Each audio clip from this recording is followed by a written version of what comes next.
বন্ধুরা, আবার একটা নতুন রেসিপি নিয়ে তোমাদের মাঝে চলে এলাম। তো দেখো, কড়াই তেল যাবে, সেটা পাঁচফোড়ন দিয়ে দিলাম। তো এই দেখো, এখানে বরবটি, বেগুন, আলু, টমেটো সব কাটা আছে। এবার আমি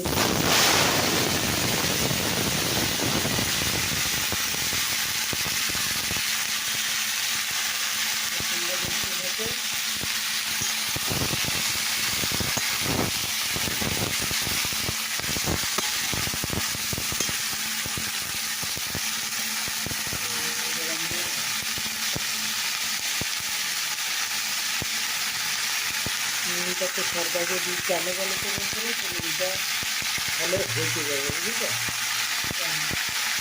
হলুদটা রঙ দেবো বলে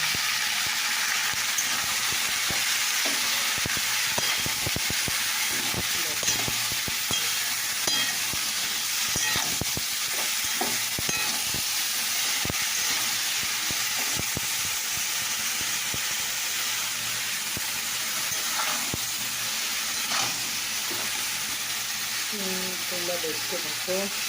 তো দেখো বন্ধুরা, এখানে জিরে গুঁড়ো দিলাম, লঙ্কা গুঁড়ো দিলাম, আর অল্প একটু জল দিয়ে দিলাম। যেটা আমি কী করবো, এটাকে কষবো,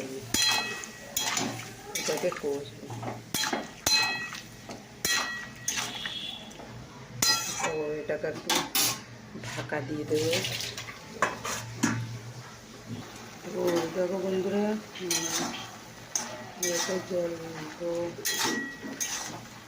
বান্না বাটা জল, মানে কষাটা তো হয়েছে। তো এবার আমি জল দিয়ে দিলাম।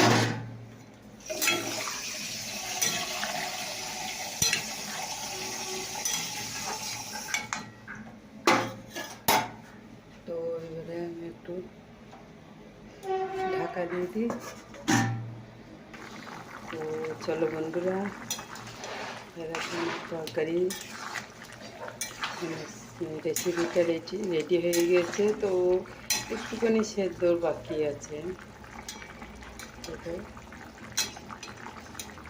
একটুখানি সেদ্ধ বাকি আছে, একটুখানি আর একটু সেদ্ধ বেশি করবো, সেই জন্য একটু সেদ্ধ বাকি আছে। তো এই রেসিপিটা তোমাদের কেমন লাগলো অবশ্যই কমেন্ট করে জানাবে। কিন্তু বেশি কিছু আমি দিইনি, একটু শুধু নিরামিষ রান্না। তো আজ তো আবার বৃহস্পতিবার, তো নিরামিষ তোমার হবেই।